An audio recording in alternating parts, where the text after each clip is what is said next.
So you're asking about this whole like not drinking thing. So it's really difficult for me to go out now because it must be interesting being the non-tipsy one. That's the thing. So although I know the feeling well, but yeah, you should know. I do know. I know the feeling well. If anything, I think we should hang out more. No, maybe we should. Let's do it. Let's do it. Hey, include me in, guys. No, you cannot. You drunk bastard. We'll have Cokes and But yeah, it was always a difficult thing for me because I always related having fun with being drunk, and so they were connected. It's like smoking and alcohol usually go together really well too. Oh. So you have this trigger, and so anytime I'm in an atmosphere which is social, I'm an introvert actually, and so when I'm in those situations, I feel awkward, and I need a little bit of that toxin to get me going. And so when I'm not in that situation when I'm not drinking anymore, it's a battle. It's as a matter of fact, I was making jokes with Justin because there was this party a couple of days ago, and I got there first with a mutual friend, and so I was hanging out with them. He came later, and when he came, he saw me. I was talking to somebody that well, from his perspective, it was like a pretty girl, right? From his perspective. No, I'll explain why. Okay, all right. Way to throw me under the bus here. I'll explain why. And so I'm having a conversation with this person, and we're talking, and I'm making jokes, and I'm a little bit loud and stuff like that. And then he tells me later on, he's like, "Look at this guy." Being all social, being the life of the party and all this stuff, right? And then also I'm like, wait, what are you talking about with that girl over there? And he's like, yeah. I'm like, dude, that's my client, right? And he's like, oh.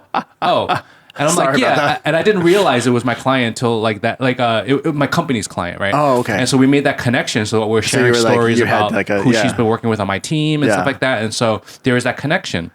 And so that's why I'm very animated like that. And then I said to him, I'm like, dude, I'm totally awkward though, because after a while I felt uncomfortable because all of a sudden I don't know what to say anymore. Yeah. And so I saw that her hand, she finished her drink. So then I'm like, what's the normal thing a person would ask? So I said, oh, I see that your drink is empty.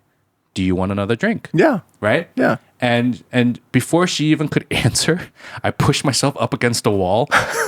So she has a path to go get a drink. Like, go get it yourself. Like, I didn't know what to do. All of a sudden, I'm like, plastered against the wall. And I'm like one of the most, probably the most awkward choice you can make at that point is to do that. I feel like that's not even the awkward part. Like the way you're plastered, that's like, if you ask someone if they want a drink, usually it's because you're going to go. Exactly. And all of a sudden, I'm like, no, but then, I didn't know what to say. I'm like, she's probably like, yeah, I would like one. She's like, go get it. The bar's that way. And then I'm like, what are you looking at me for? So then after I realized I put myself in like a third perspective, and then I'm like, I must look ridiculous right now. So this is all going through my head, right? Your hands are up. I'm like, I gotta say, right? Arrested. And she's not moving, and I'm like, let's go inside. You know what I mean? Like, let's go inside. I gotta get a drink too. And did she walk past you as you were still plastered against the and then wall? we start bumping, like who goes first. It was horrible. So basically the point I'm trying to make is from Justin's perspective, he saw this thing, he thought I was like, oh, how we never lost it. Suave and smooth. Right? How we never That's lost what I it. said, Mr. Suave. Yeah. Right? Oh, he's never lost it. He's still social. No, but there's more context. It's not just that one isolated incident. So he got to the party. I got late. Arrived late. Yeah. The place is like in a little nongtang, right? Lane houses, a lot of lanes. So I'm walking in. I've never been there before, so I'm trying to figure out which alley it's down, which place. And then I know where it is because I can hear him down the street. His voice very clearly because they're all standing outside on the patio. You do have a booming voice though. He has a booming voice. Which is good. And so all I hear is him being like the life of the party, cracking jokes, and I just hear this uproar of laughter around you got him there with all these people. Pre-arrest. Yeah, this is pre-arrest. Yeah. Pre-arrest. So this is and then I still had bullets. And then so I just follow the sound. Right? And then I find the place and I walk in and it's him literally standing surrounded by 5 or 6 people. Oh, wow. Just like being the heart of it all. Just being the life of the show. Wow. And just everyone just laughing at his jokes. See that. Just laughing at his jokes. Wow. Yeah. And I was like, okay. All right. So the truth is somewhere probably in the middle, right? Usually. No, because it comes after all these talks we've shared so privately with each other on and off the show. Yeah. About like how we're introverted and like we're just like we have social anxiety and we're just very awkward people. And he always is like, yeah, I so relate to you. He almost kind of is like, and like, said he's the same. And you're like, shut up. But yeah, but then and then it's always these kind of moments. I'm like, fucking just you are dude, not an introvert. You do not get where I'm going. You don't understand. No, but I think I think there's introverts and then there's introverts who can play the game, right, or turn it on and then turn it off. Right? Yeah, well, no, I can turn it on sometimes too. Because it's a skill. But it's the social awkwardness part. Yeah. Like I'm extremely socially awkward now. Much more than I have always been, but I'm way more socially awkward now, I feel. I can't picture it. Can we expand on this this one night just so you can understand this? Can I? This dynamic. Sure, okay. Since we're on this topic, So I mean, we're here to talk about George. But I want to hear about it. I want to hear about this. So off in the corner of my eye, I see Justin arrive, right? And then he starts talking to some other mutual friends that he has, we all have. Yeah. So and then there's a little bar counter, right, behind. And he's behind, like, talking. So I'm like, all right, good. He's good. I don't need to, go over there yet. I'm just going to continue with my little thing, and then I'm going to go say hi to him and stuff like that. Yeah. So I'm doing my thing, and then, the rest, happens. and then we go inside, and then all this and that. And then come back out, and I want to go say hi to him. And I see him making drinks for people, like, across the counter. And he's like, what do you want? What do you want? You Tom Cruise and cocktail. That's and I'm like, look at this guy working the place. Wow. Like Mr. Bartender over here. Right? Meanwhile, in my mind is that, right? In my mind is like, oh, he's cool now. Your like, experience of each other just mirrors, right? It's so interesting. Yeah. But then it's him coming to me. He's like, he reveals to me, he's like, I didn't know what else to do. I was just there and I felt awkward. So I just started making cocktails. So I just hid myself behind this identity of the bartender, which gave me an excuse to like do something. And it gave me a reason to be there. Well, that's how men, I think, relate to each other. Generally speaking, there's like a third thing usually that, if men like sit across from each other at a cafe and like talk, that's a little bit more... That's not as natural sometimes. It doesn't flow as much as if you're doing something else. Yeah. Right? If you're talking while you're doing something else, then that gets it going. That's why, like, a lot of times, you can hang out with, you meet somebody and you hit it off and you're friends or whatever, and you hang out with him, and then you come back and your wife is like, hey, how'd it go? You're like, oh, it's great. Hey, do you like him? Yeah, we're really close now. And she's like, oh, where's he from? I don't know. What's it do? I don't know. Yeah. But like, I feel really close. Like, we just play video games for 3 hours or whatever, and like kick the ball around. Like, we're bros now. Yeah, like you feel it, but you don't know that much about him, right? Like informationally. Yeah. And the women are like, I don't understand how you can feel if you don't know like all the stuff about each other. And I'm like, I am guessing that just men and women generally, obviously there are a lot of exceptions, but generally I think we place different importance on, we prioritize different things on that totem pole of familiarity. Yeah. And I think maybe for a lot of women, it's about like, for them, what they feel like more like real things. Like, how's his wife doing? Like, oh, how's their marriage doing? But like for guys, we don't really get into that stuff. We just get into like, let's talk about something together that we share in common. Yeah. I think guys, the relationship takes that more camaraderie dynamic to it. Like you feel connected to somebody when you've shared an experience with them, right? Like you guys went through something together, right? Even though you don't know exactly how they feel about their wife or how they, you know what I'm saying, or all their philosophies on everything, but you went through this experience together, and now you're bonded, right? I'm really honing in on this sharing experience that you're saying, because tell me if I'm wrong. You were just mentioning that men tend to have these bonding moments when they're doing something together, not necessarily like face to face talking, but we like could be side by side, right? Yeah. And I totally get that, because if I were to hang out with, let's say, Justin or any of my, other friends, I don't picture myself sitting like this and having heart to heart. Yeah. I don't remember ever doing that. Yeah. But if we were to open up, we would probably be walking around or exactly. something, right? Yeah. And not just like not just like sitting there, right? Yeah. But like eye contact and stuff like that, because that is very what's the word? Vulnerable?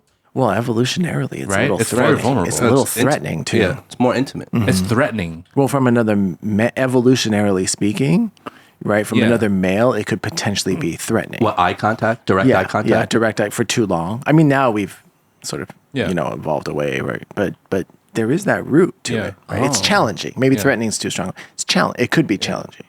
You know. And then, but if you're doing it if you're like a straight male with a female, and then all of a sudden that eye contact, it has a different meaning to it. And so that becomes a little more more comfortable. bonding. It's more, it's like, it's a different type of chemistry that's happening between two people. Yeah. And so I can see that difference and that shared experience, because like you said, you don't need to be looking at the person, but just understanding that whatever that experience is unsaid. We are both in it. Yeah. Right. And I get it. Yeah, I get it. And that's why interesting. That's why war, as traumatic as it is so bonding for men.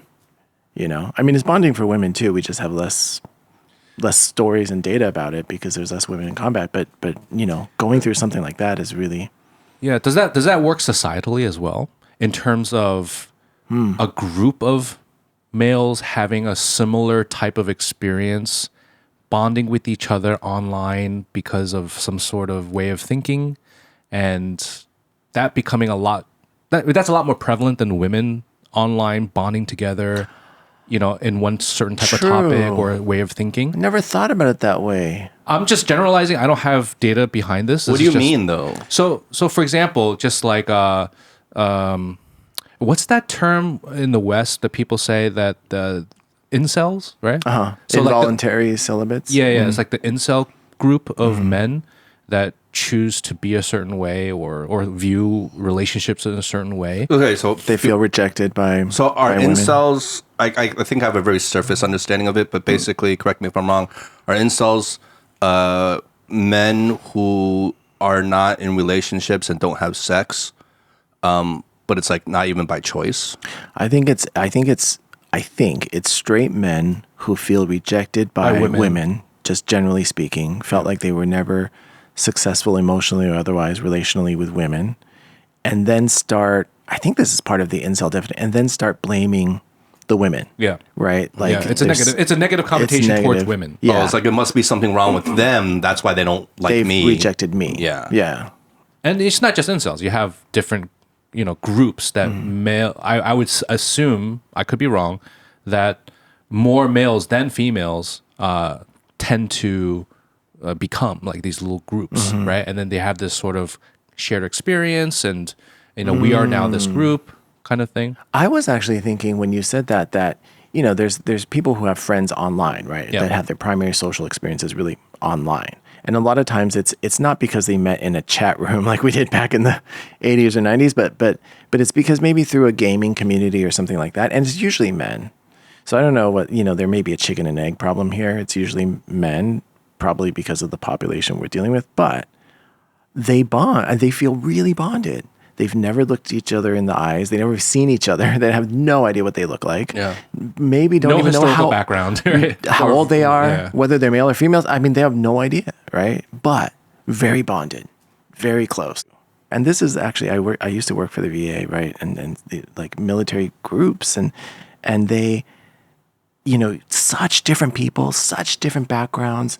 Oftentimes they would say, gosh, if it weren't for this, we would never be friends like in the real world. But because they went through this intense experience together, like they don't see the differences as a distance. They don't see it as a relational distance anymore. Whereas before, if they didn't have that experience together, they would have seen that as a distance. Oh, I can't relate to you. You're a rich kid from the suburbs and I'm not, or, something like that. Yeah. Are men more likely to bond with complete strangers than women? I feel like that is, right? I feel like for women, there's like a higher threshold to really bond. They're a little bit more like suspicious of other people in general sometimes. Whereas men, like, we can be in the waiting room of like some clinic somewhere and we'll bond with the guy in the waiting room just because we like the same sports team, you know, like. Yeah, sometimes I think I hear, I mean, we're speaking in huge generalities. Yeah, So I was about I to want say. to put that out to the audience that this is, painting with broad brushes. But I think sometimes women are kind of bewildered a little bit about the speed at which men can bond, right? Yeah. And then I think there's a conception that must be kind of shallow, right? That must be not deep, right? But I think in terms of the emotional, even biochemical experience, like I think it's probably very similar. It feels less deep because it's not female, and we've, I think, identified so many relational dynamics from a female perspective. Right? I'm trying to be, I'm trying to be careful with what I'm saying, but I think that we've learned to define it, like what's deep and what isn't, what's intense and what isn't, like from a more female perspective. But I think the emotional experience and even the biochemical experience is pretty similar. Like if you've played this game together and you've achieved this goal together, and that biochemical experience that you're feeling may be very similar to like a woman who's talking with her bestie, about a very serious topic. Yeah. What makes you feel that, a lot of our understanding of like this kind of stuff came from a more female perspective? Opening the box. Yeah. Let's open it. Yeah, I think that, so a lot of and it's not just female, I think it's particular populations. Like for example, if we talk about attachment, like parent-child attachment, right? We historically define, and this is back to John Bowlby, Mary Ainsworth, Mary Main, right? We have defined it and observed it in terms of mother-child interactions. And we've codified the type of relationships that we observe, or the type of attachment that we observe, the behaviors. We codified it as we've observed primarily maternal interactions, right? Which is completely not anything about, obviously those are really, really important. But I think that that's only one type of attachment. Beyond that, we've also primarily only codified it in a Western context, right?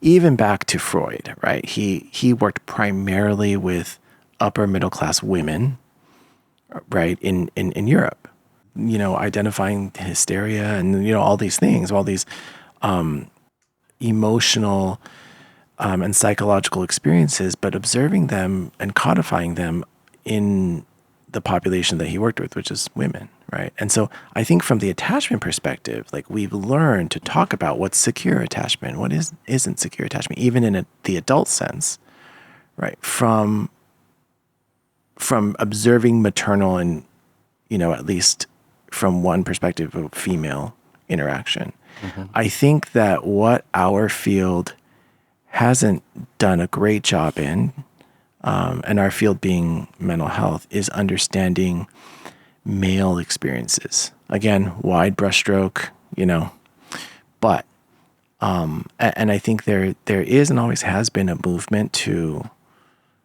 kind of rectify that, acknowledging that historically speaking, though, a lot of research, scientific and otherwise, has been on males, right? Western males, right? So I want to be careful with what I'm saying. But emotionally speaking, I do think that, like the way that I work with men in my practice can be very different. How so? I think that men, again, wide brushstrokes, I'm saying that a lot, but I just want to put that caveat in there. I think men describe our emotional experiences differently, and we don't separate as much something that's purely emotional away from other things that are purely experiential, right? Like we don't separate these things, or behavioral.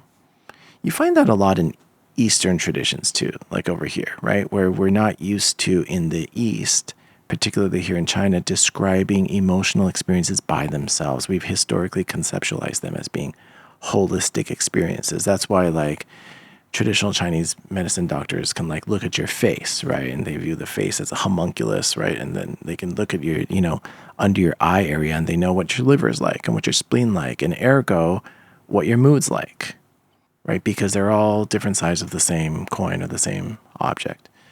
And I think for us as men, I think that we experience them, an emotional state, as tied to something else, right? Tied to an experience or tied to something.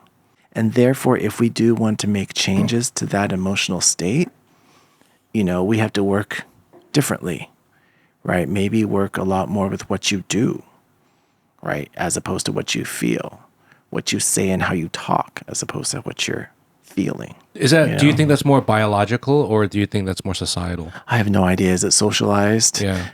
Probably significantly so. That might be the case. But with a lot of things, it's never just one or the other. I think that there could be something, there's a biological basis for all of this, right? There's a biological basis for behavior, biological basis for emotion. Because I only asked that because of what are the trends in the West more in terms of sexuality, sexuality preference, gender, male expression, right? Female expression. That's why we're always giving caveats now, as opposed to maybe back in the day, you generalize, you speak in broad paint strokes and it's okay. But now you always have to caveat. We're generalizing here. We're talking about the majority, maybe, or things like that. Because But even that's debated. even right? that's debatable because of how society has shifted in terms of what the definitions of a male or a female are. Or, Particularly the masculinity, I think. the masculinity, I should say. Yes, you're because right. I think masculinity more easily sometimes gets viewed negatively, or something that we have to come away from or evolve away from. And to be fair, that's a lot of, a lot of that chest pounding, like, toxicity or machismo we'd probably do better without some of it. But I think masculinity is defined as, or involves protection, right? Like taking care of something, protecting, acting, right? Like being the warrior. Yeah, kind of. Right. And that's not negative. It does not need to be always present, right? And it can be present, like, that trait can be present in different ways, or that trait can be present to different degrees, or that trait does not need only to be present in people who are born with XY chromosomes, right? But it is a trait that could be fostered, right, or reinforced and thought about and developed, the positive aspects of it, just like femininity, right? Femininity has certain aspects to it, right? Maybe it's nurturing, maybe, something like that we as men should also reinforce. I think what's toxic about it is when we feel like, one is more villainous than the other, or we assign, these categories that, you should be X or Y when you're not, right? Yeah. I think that's when it gets kind of negative, but we should not view masculinity as always toxic or always negative. I think there's a tendency to it, but I want to be careful, because again, right, to your point, I'm aware that historically speaking, right, men are not the underserved or underrepresented population, right? And as a society, we really do have to and continue to have to rectify that, So I'm careful with what I'm saying here, but I think in my field, we should be doing a lot more to understand men, masculinity, and how that affects emotional states and health. I like this idea because when I hear masculinity and kind of all the traits that typically or stereotypically would apply to that term, I think of like the warrior mindset, like I said, right? And I think there's something uniquely threatening, right? There's a lot of men, especially when I look at places like America, a lot of men adopt this like masculine identity, and they put themselves and they make themselves into this identity of the warrior. And especially in certain cultures, that identity is really glorified. It's right, glamorized. It's like every guy ways. wants to be that strong, badass warrior, right? Protecting his village, getting the girl, right? The sword, the shield, swinging the through whole thing that we've just been flooded with growing up in terms of shaping our expectations and our perspectives on these things. I think the problem is that warrior mindset probably has a lot of deep evolutionary roots to it, going back since the dawn of mankind. And the problem now is in environments where there isn't that direct threat, or the threat levels have really kind of lowered, where there's no immediate bad guy trying to kill your family and take your food. There's no tiger around the corner. People start looking for enemies. Just like when they say, if you're a hammer, everything looks like a nail to you, right? Well, if you're a warrior, everything looks like a threat. Yeah. And I think that's the problem when people identify too much with the warrior mindset. They start looking for threats and enemies when there isn't necessarily a threat and enemy. And they make everything into that. Yeah. Or when we as a society have too much of that and place that on people. Like one way that I think some of this becomes toxic is kind of in couples and families, right? Where I think a lot of times when you work with, when people like me or in my field work with newlyweds, myself in particular, I one of the things I have to prepare men for, I think, is the inevitable feeling that you will have that, shoot, I think my wife is like better than me, because I think a lot of times men come home, right, and they've worked like an 8-hour day or whatever, and they're exhausted and they just want to they're really tired. They just want to veg out in front of the TV or something. And their wives also worked an 8-hour day, also have a career, came home, maybe pushed a baby out of her body like a couple months ago, literally gave birth to a life, also is getting dinner on the table, also does the taxes, also has a schedule in her mind. And either consciously or subconsciously, sometimes white men can be like, shoot, like this lady's pretty, like she's really amazing. Like she can do all of this, right? And I kind of feel like it's hard for me to even get up from the couch right now. And it's easy for that to be conceptualized as, oh shoot, like she's better and I'm not. Or it's easy for the wife to be like, gosh, this guy's like good for nothing. Like he's not doing anything. And as men feel less self-esteem and less efficacy at home, right, then they go to where they do feel that, probably at work. And that identity gets developed where they do feel effective and they do feel reinforced and they do feel right. So sometimes when I talk and work with couples, I work with both of them. And I tell the guy, like, look, you have to become more well-adjusted and accepting about just being the fact. And B, I think the wife, we have to, understand that there is for lack of a better word, an ego here with your husband that we have to take care of. And this is where sometimes it can be toxic. Like, well, I shouldn't have to take care of that because ego is bad. And ego is, like ego. Well, good or bad, it's there. I don't know that it's bad, right? There's, it's there for a reason, right? But it's there, and we have to, if we want to make this relationship work, we have to acknowledge that, right? That we have to help each other get what they need. Maybe one partner, perhaps the wife, or whatever, needs to feel much more supported and helped, and that you are seeing what's happening with her. And maybe the other partner, maybe the man, needs to feel like you recognize him, that you see his worth and value, and that these are the needs that each other might have, right, that we have to meet, good or bad. And I think the toxic is there when we're like, no, I'm not going to meet that need because it's inappropriate. Right. Or it's not there because it shouldn't be there. It's not there because one side's not respecting that other need. Yeah. It's not right. And it's just as toxic as the man going, no, I shouldn't have to, validate her. Like she should already know that, like. Well, especially if you feel it's not being reciprocated, right? Yeah. I think that's the problem. It's like who goes first, who does it first. And if one person's doing it, the other person's not reciprocating, then it's a lost, failed project, right? I think this reciprocation is always like, I mean, from my perspective, like I'm willing to almost do anything as long as it's like reciprocal, right? Yeah. I'm very stuck in that it has to be fair, it has to be both ways, two-way street kind of mentality. Yeah. And it's very hard, it's very difficult for me to really put myself out there if I feel like it's just a one-way street. Yeah. Then I start getting resentful. But in love, well, so this is where I think a relationship is different. Like someone's got to take that. I know. Like that's the, you know, kind of like when we grew up, I don't know if you had this experience, but sometimes like when you grow up and like, you know, all the white kids are buying birthday presents for each other and stuff like that. And you're like, okay, I want to buy my friend a birthday present. And you go to your mom and you're like, hey, can I buy my friend a birthday present? She's like, well, what'd they get you?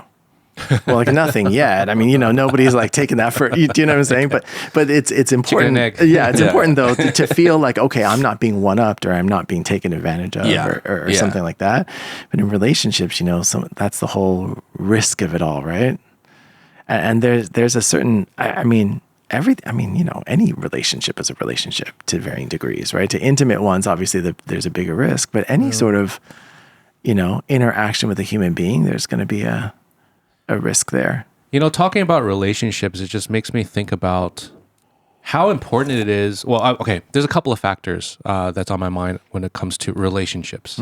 Obviously, being married, having kids, the idea of relationships to me have changed. And I think that's part of the process, right? As you get older, you kind of have to adapt and adjust what your expectations are, what you're outputting and also what you're inputting, right? And that's something that you don't know until you get into it, I think. But then I also start thinking about environment. I start thinking about how one was raised. Yeah. Whether it's just personally as in like the nuclear family, but also environmentally as in countries and culture. And I think about how there are a lot of differences in the way people view relationships based off of that, whether it's your own family or whether it's culturally. And you hear so many stories of single people out there, and they're just like, I just can't find the right person. It's always this, it's always that. There's all these issues, which obviously through generations we've all went through. You know, we've all been single. But what I feel now, at least locally here in China, what I've been noticing is there has been a crazy increase in people just saying, fuck relationships, just whatever, you know? And why do you think that is? Yeah, that's what I want to talk about, because, and this is not just only, for example, just younger kids. No, there's also older people, just in general. And it feels global, right? I don't know about global because I have not been traveling globally as much lately, but I'm just going to only speak for what I am experiencing here. And what I'm experiencing is a general consensus a higher percentage of people either saying no to marriage, saying no to having children, saying no to the ideas of traditional relationships. And just in general, right? Whether it's giving up because I can't find the right person because everyone's an asshole, right? From a girl's perspective, a lot of times I hear, or from a guy's perspective, oh, these girls, they don't know how to be a woman, you know, et cetera, et cetera. There's a lot of different... Meaning they don't know how to give me what I need. Yes. Yeah, I wonder. I mean, you know, I don't know. I wonder if it's because I work with college students now, right? And I think something that we get very little information or training on is how to actually relate to people, right? How to actually have what it takes to build long-lasting relationships, you know, because that is so hard, right? And I think maybe that might be, in my mind, part of what's behind this. Like, oh gosh, screw this, because that, like, they're not giving me what I need. I can't seem to find what I need, so forget it, right? I'm just gonna go from shallow relationship and just get, you know, shallow to shallow relationship or something, and just get what I need physically, and that's about it, or something. Because maybe I haven't been trained to express what I need or to make my needs known, or I've been socialized to feel like as soon as I do that, that's weak. What it takes to build that long-lasting relationship is not, people are not taught that. You know, people are not modeled that either. Could it also be, I think the statistics show that it's more of a global thing that's happening right now. Yeah. And then so I'm just trying to match up the timing here. And I'm just thinking, could it also be that maybe we've been trained now to have unrealistic standards in terms of what a relationship should look like, what a partner should look like, how happy you have to be to be in a good relationship. We're comparing with everything else. And of course, on your phones, everyone is showing their best image, their best, even if the relationship, someone can be in a terrible marriage, but they'll be posting videos or pictures of them on great vacations and all this stuff. So my point is, everyone's comparing. Everyone's just showing the best facade of what this heightened reality or this heightened standard of what it should be. And now we have a new baseline now. These young kids have a new baseline of what it means and what it takes and what it should look like. And so people are just kind of giving up, being like, well, everything kind of sucks because my expectations are way up here. So because of those false standards that are put to me by social media, I then view my probably pretty okay relationship as being substandard, or I'm disappointed in it. Exactly. I'm disappointed in my partner because she, he, whoever they are not that person that I see on Instagram. Yeah, comparison is the thief of joy, right? That whole thing. Exactly. And that could apply, economically as much as relationally. I think we also can't divorce this phenomenon from what has been happening globally for at least 10 or 15 years, which is this shift of, I think, geopolitical shift too, right? The world is definitely changing. That shift, I think, is causing a lot of, particularly with regard to children, like a lot of insecurity. Like, hey, not so much that I'm insecure about having children, but I think it's good enough if I just kind of make sure that I have a good life, Or maybe and it has become harder in China and in America, I think, for the generation now to feel like I can get to what my previous generation achieved. When they bought a house at X age, right? And I can't actually envision myself there yet, right? And so I think that has a lot to do with it too, right? Because there's a sense of stability that you need, or that a lot of people want. I don't know that you need it, but a lot of people want before they have children. They feel like they have to achieve something. And that's just legitimately and in many, many places harder to do now. Yeah, I would say economically speaking, that's a huge effect on how people are. Yeah. Just real quick, a couple of statistics. This is from HS, Department of Health and Human Services. 2024, approximately half of U.S. adults experience loneliness, and especially high rates among young adults. So that's a half. That's a huge number from a governmental body. Yeah. And then from the American Psychological Association, 58.5% of U.S. teens always or usually get the social or emotional support they need. So that's almost half that they don't get the support that they need. So in terms of just in general, that loneliness epidemic and this social support that we all need as human beings and the lack thereof lately, it's obvious there's a epidemic going on. Now, what you just said with economics, how could you even care about, not even care about, how could you even prioritize things like mental health or things like that when you're trying to get food on the table? That's Maslow's hierarchy, right? Right. You have to make sure the bottom layers are there before you can even think about the top layers, right? And it is objectively harder. Again, I think both in China and the the younger generations here in China have been talking about how hard it is, right, in the big cities to buy a house. You have to have multi-generational support in order to buy a house, right? Yeah.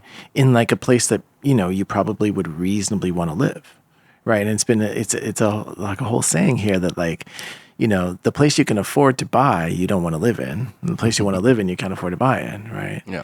And in the States for sure, right? Yeah. We just got a house in the exact same neighborhood that I grew up in, where my parents bought a house when they were about actually even younger than our age, but we could not buy it ourselves. There's no way, because these places are doing cash. They don't even entertain you now if you need financing. Really? Yeah, it's cash only. And so these places are, accepting cash only offers, and crazy. there's no way that, Yeah. that we would have that kind of cash, right? And so without multi-generational support, whereas my parents, they didn't need that in the day, right? They bought when they were much younger than, we were. There are definitely statistics going in terms of American home ownership. Yeah. The decline of home ownership with the younger generation because they simply can't afford it. Yeah. But our generation has in general, like at least in the majority, over 50%. Yeah. We do have homes and stuff like that Yeah. because we kind of got by. Yeah. But that younger generation are kind of left over. Yeah. With rising costs and Yeah. Especially here in China, like going back to that kind of comparison theme, is that I think they have a unique challenge here. Especially if you grew up in the early 2000s here, Yeah. where everything was just like booming, right? Yeah. And your expectations are set at that level. Yeah. And now we're in a new phase of China's development where it's not the roaring 20s anymore here, No. right? And things are slowing down, they're softening, they're maturing. And so you have to kind of recalibrate your expectations. Yeah. And that doesn't come easily or naturally to a lot of people when your whole life you've been growing up with another set of expectations Yeah. that have been way higher in the first place. Yeah. Yeah. And a certain conception of what it means to be successful. Yeah. What it means to have made it. Right. Like a lot of people now are saying, and we kind of went through this as well, kind of just giving up the whole home ownership goal. Right. And saying, what's the point? Right. And sort of divorcing that from the idea of success. Right. However, I think that's a kind of a, I think only people of a certain level of privilege can actually do that, because I think that for a lot of classes in society, both here in China and in the States, like that is the main way of sort of developing multi-generational wealth. Right, like that's the main way, and without that, it's very, very difficult, right? And so we're like, I think socially speaking, also just increasing the sense of kind of collective hopelessness with this that really affects a lot of things, right? When you feel hopeless, and we talked about this in the pandemic years, right? This loss of trust and loss of sense of hope, this loss of ability to envision your future in a certain place, maybe affecting, people moving around, right, out of China or what have you. And I think it's a similar phenomenon, right? Yeah.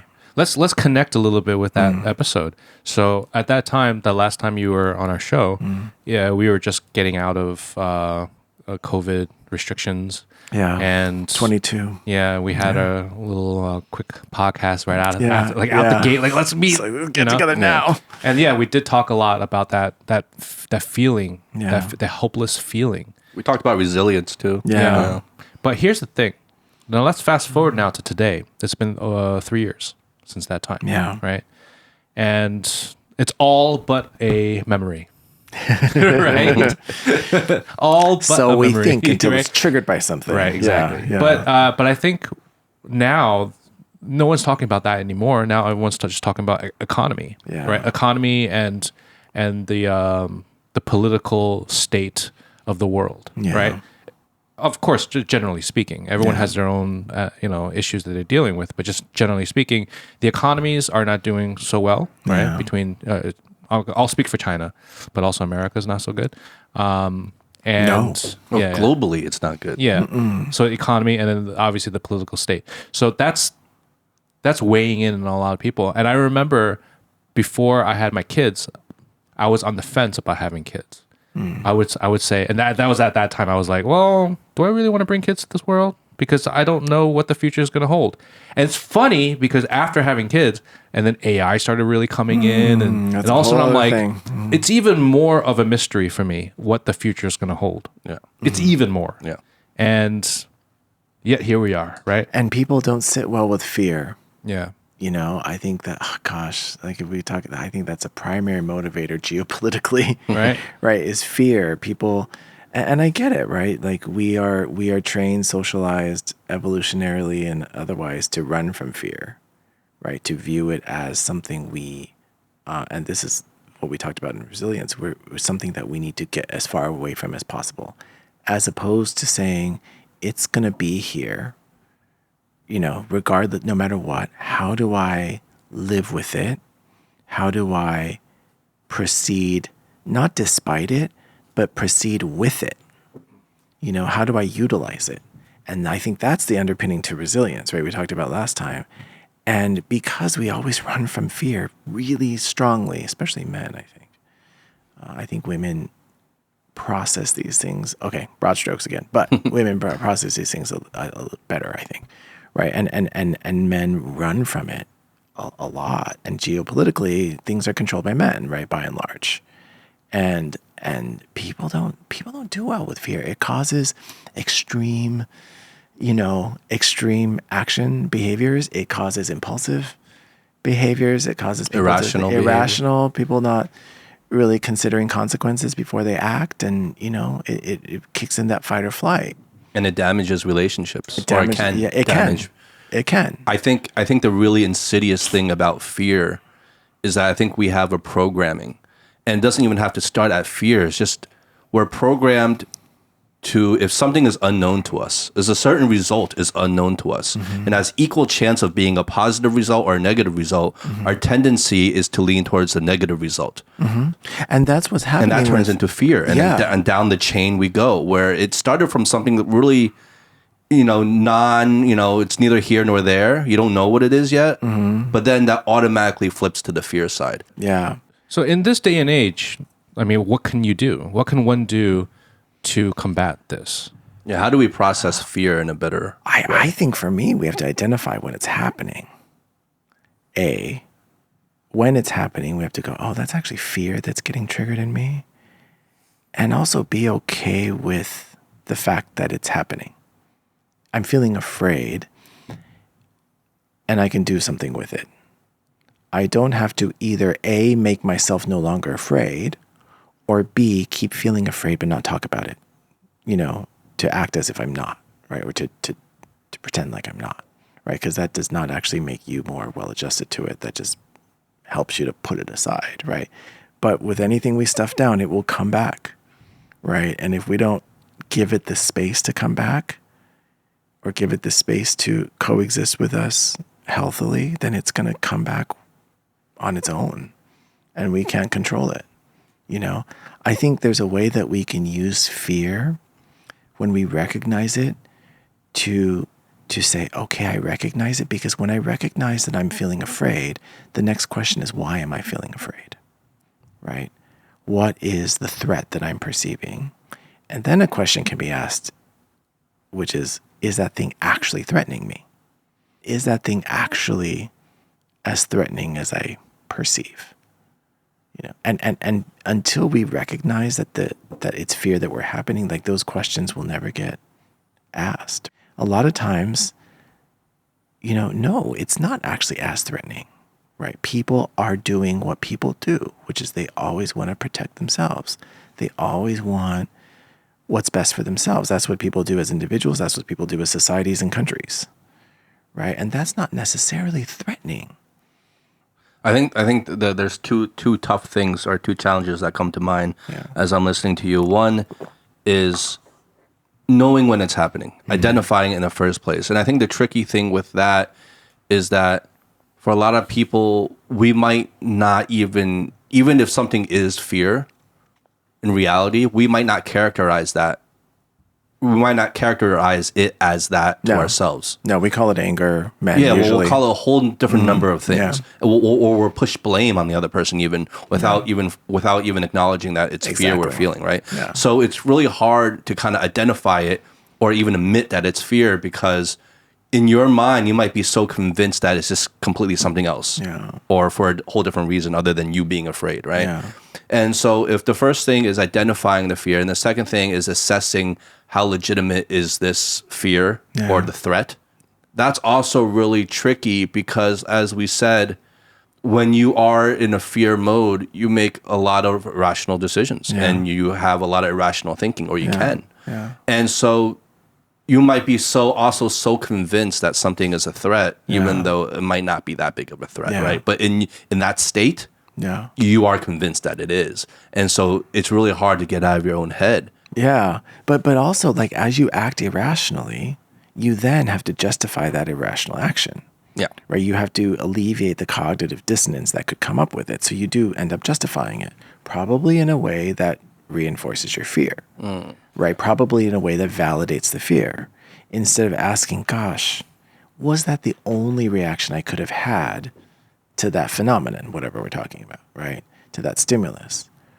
But because you acted irrationally, then you have to justify that irrationality. Because we don't want to be wrong. And then it because that's also fearful, Yeah. right? Because it appears weak, right? So we want to run away from that, and then the snowball is tumbling and getting bigger and faster and crazier, as it goes.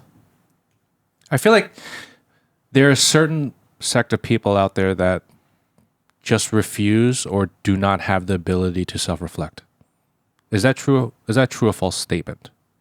I think so. I don't think it's very reinforced. So in society. So you're saying there are certain people who just don't have the ability to self-reflect? Not. I don't think they don't have the ability. Like, I don't think they. I think they could. But they may have blockers or other things that are preventing them to go deep into it. It's either, going back to toxic masculinity. Maybe it's being viewed as weak, right? Or it's just not a thing that people have been trained to do, or even like it's not a thing that people think about doing, right? And I get it. You sort of do need to be at a certain point in Maslow's hierarchy to kind of do that, right? If you're really struggling at the lower levels, right, it's going to be really hard for you to actually do something called self-reflection. But I think when you're at the middle levels, right, when you're up at the, self-reflection is something that's really, really necessary, because so much of what hinders us is emotional, I think. Right? So much of what hinders us is emotional. And until we reflect on our actual emotional experience and try to understand it, we can't use it. We can't utilize it. Yeah. I just feel like there's so many people out there, without being specific, that, like I said, either consciously won't self-reflect, or maybe not obviously enough. And I know you have specific people in mind when you say that too, right? I know. Of course. You've said this before. Yeah. But what I'm trying to get at is, how to get a person that's like that to become a little more self-reflective, to be a little bit more open.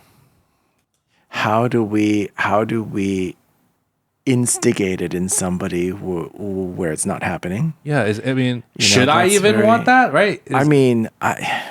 It's hard, because in counseling and psychotherapy, we obviously deal with people usually most of the time who self-present, right? They have decided to They've made that step. They want so the help. This is a self-selected population, so they're a little bit more open, obviously, to something. Sometimes you are referred somebody by the court or by the school or something, right? And you somebody who really doesn't want to be there but are made to be there. It can be really, really hard. Like the adage of you can't really be helped until you help yourself is true to a lot of extent, right? Nobody else can. It's very difficult for somebody else to kind of zap into you something that you really don't want to do, or something that you're really afraid of doing. And I think sometimes self-reflection is fearful because people don't really know what it is. Right. And it feels kind of amorphous, right? And I think men especially don't do well with that. We want to see what the steps are, and be like, okay, I want to travel that road because I see this. I haven't gone there yet. It's going to be hard or whatever, but I see it. And you know where it's going to end. I know where it's going to end. Like, what does self-reflection mean? It feels kind of hippy-dippy. It feels kind of crunchy. It's like kind of, I don't know what that is or how to do it, or what does that mean? What does that even mean? Where do I even start? Yeah, am I cross? How deep does this rabbit hole go? Am I cross-legged saying Om and just like I don't, what is that? And I think we can demystify it just by saying, look, it's really about like asking yourself, hey, why did I do that? Why did I do that? What is the reason why I did that? And was that the only choice? Yeah, right? well, I think that's practical. That's good. Yeah. That's practical, but I think that also just goes to the problem that I think you're alluding to. Some people are just never the type of people to put the onus on themselves, right? There's also that. Right. This sort of narcissism. Exactly. Let me look in the mirror first. Because it's threatening to think that, oh, shoot, maybe I made a mistake. Yeah. Maybe I read that wrong. Maybe I overreacted. Exactly. That's putting the onus on yourself. Yeah. Whereas there's certain people, and I know some too, who certain world leaders, maybe the very last thing they'll ever do is blame themselves for something. Oh yeah. Right. And so again, another way that quote unquote masculinity can become toxic, right? This whole I'm never wrong. I need to be the most powerful, the wisest, the best. But let's be clear that when you say masculine, that doesn't only apply to males, right? There's females also have that trait. Yes, because I think even though it's a masculine again, trait, masculinity, right? Femininity, I think, can have very little to do with who you're attracted to, right? Can have very little to do with like, your chromosomal, do you know what I'm saying? Like it does not need to be necessarily connected to that. So, we're talking about gender and sexuality, right? We're talking about these traits, and you don't have to, be attracted to women to have masculine traits, right? You could, it's not the same, Yeah. I want to talk about something. You're now at Duke Kunsan University, right? Yeah. And you're the what are you doing there again? So I lead the counseling department. We have an on-site counseling department for students, and then I also lead the disability and accommodations. So what is accommodations? Disability service. So accommodations means academic or housing changes or accommodations, we call them, that are given to people who have certain conditions. Identified conditions, right? Okay. So for like a clear one would be like, hey, you're a wheelchair user, you have a permanent sort of physical disability, and so you need a certain type of room just because of your limitations in terms of space and the amount of space you need to get around, right? So that's one clear thing. But most of our accommodations are actually for mental health purposes. Like, for example, if somebody has a neurodevelopmental disorder like ADHD or learning disorder, they probably need certain academic accommodations.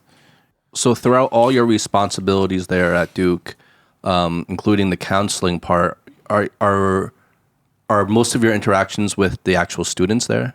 Yeah. So our department gives services only to students. Okay. Yeah. We don't serve faculty or staff. Okay. Yeah. So this is really interesting now because I've always kind of, because at my age, I just feel kind of very distant with that generation of universities. Me too. But now you're interacting directly with them in probably some of the most intimate and private moments now with the counseling sessions.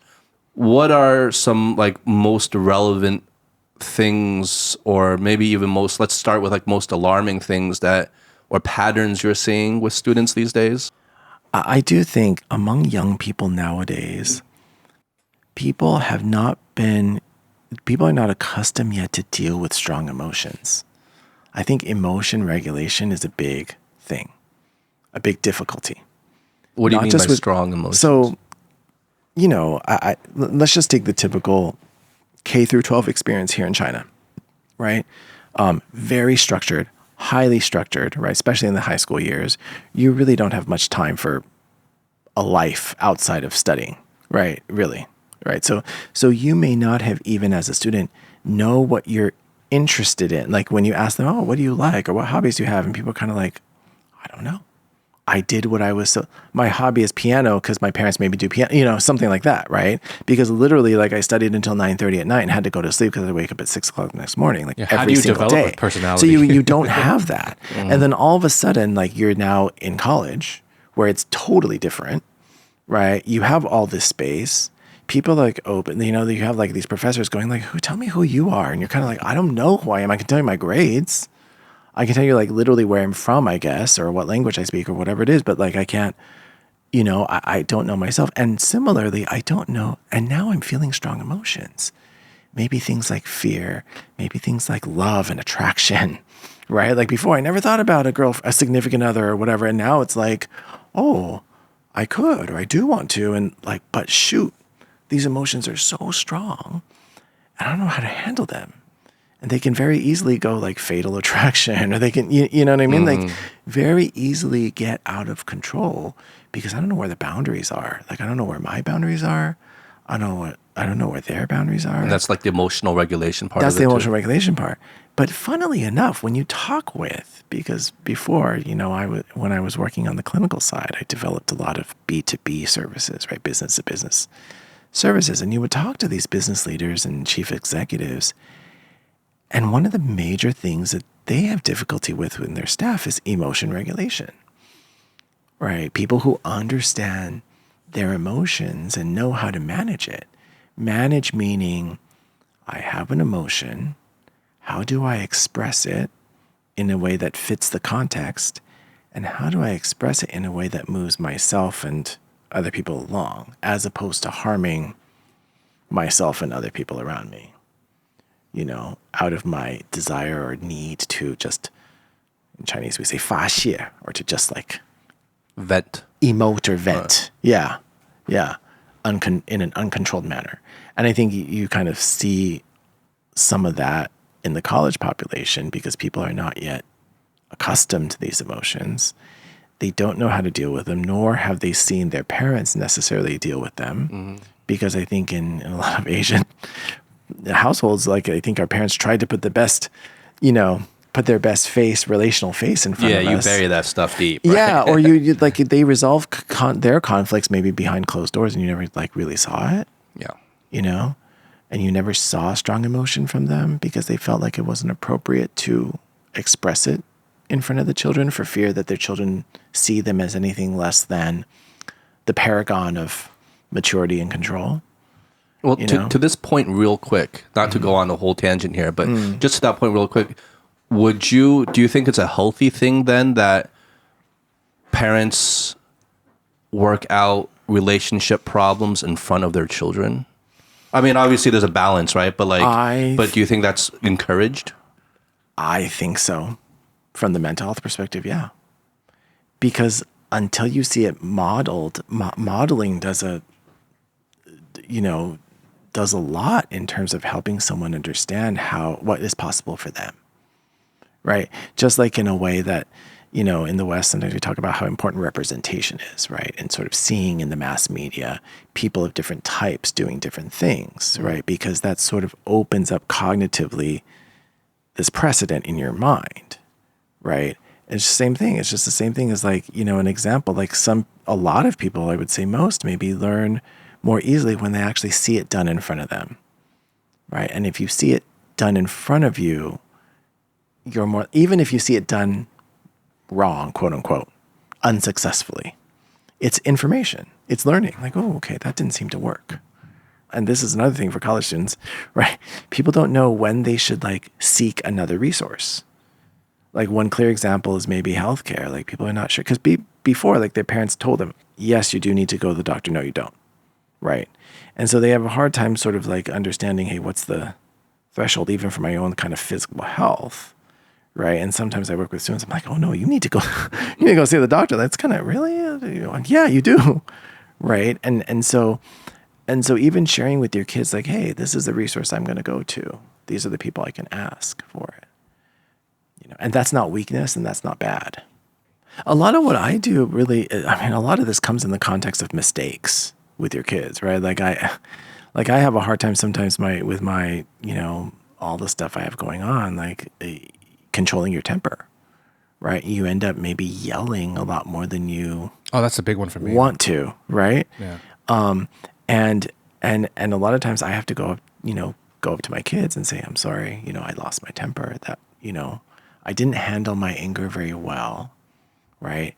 Maybe what I should have done was tried this. What I should have done, is this. Maybe we can help each other, right? And I think that's a way to, in the context of a mistake you just made, to kind of show your kids that it's okay to own up to the mistake when you make it, not if, right? When you make it. And this is what people should do when you make a mistake, right? Acknowledge it, apologize it, acknowledge that it affected somebody else. It's so hard for me to picture you raising your voice. Oh, picturing him like losing his cool. Get your ass to bed before I kill you. No. That's even more sinister and threatening is like the calm, quiet threat. Right. Yeah. No, if you could talk to my kids, they'll tell you, no, there's a mad daddy that can come out. Yeah. I think it's great that you can do that, and I think I agree with. Try to. Yeah. But once again, I just feel like generationally speaking, I think a lot of parents maybe with more focus in China since we live here, I find that a lot of parents don't talk emotionally. They don't admit mistakes. Yeah. As a matter of fact, you don't admit your mistake. You just acknowledge through actions in the future that you made a mistake. You don't need to say it. Yeah. I find that a pattern. Absolutely. And you don't want to admit your mistake because you do, like you said, perceive that, hey, my children aren't going to listen to me if they realize that I'm fallible or that I'm imperfect. And that's probably true, right?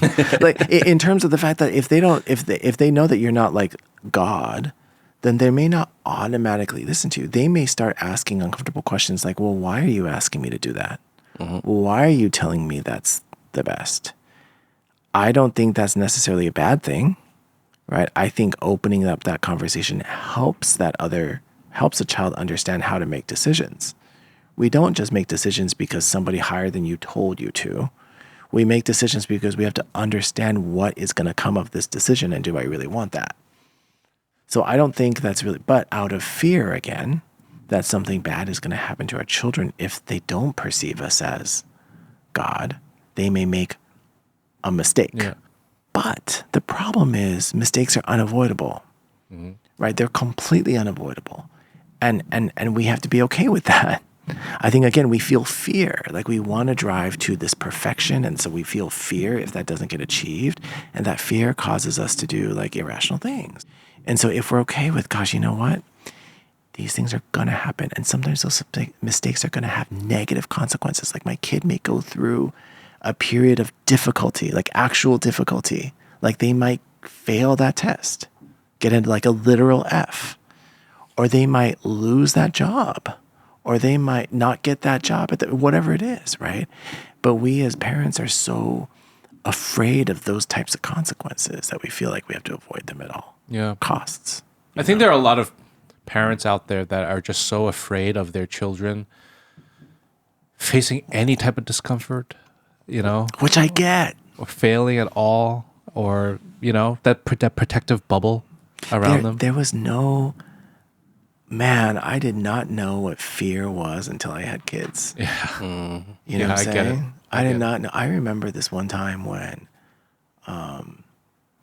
my older son was maybe just 1 or something, and we went to, I went to a conference in Orlando, and my wife and son came with me, and we went to some like water park, right? And my son being a toddler, right? In America, right? Like everyone's got to wear a life jacket. The toddler thing, like the water's 2 inches deep, like literally it's 2 inches deep, right? But everyone has to wear a life jacket because of the States. Okay, fine, whatever. Everyone's wearing a life jacket. But in the 2-inch water, like my kid's kind of just walking around exploring, and I'm with him, watching him and holding the life jacket at the back of his neck. And my wife is like, "Why are you holding the life jacket? Like, just let him walk around." I'm like, I'm fine. Like I like this. I like holding the life jacket. This is fun for me. And she's like, it's fun for you. I'm like, yeah, this is great. I'm like with him. And so she's like, yeah, I know, but you're like holding his life jacket. Like you can just, and I didn't realize, wow, there's all this fear that like he's going to drown. Like it's 2 inches of water. It's completely, I think, irrational, but this got, it's that kind of thing. Right. And I didn't even recognize it as fear. And in the case, I was unwilling or uncomfortable admitting it, and you would justify it. And I was like, oh, I really want to do this. Saying crazy things like, I don't know, I like holding life jackets in my hand or something straight, just like, where everyone else around you is like, all right, that's irrational. Yeah. Right. But why do you think our parents' generation were less so in that way?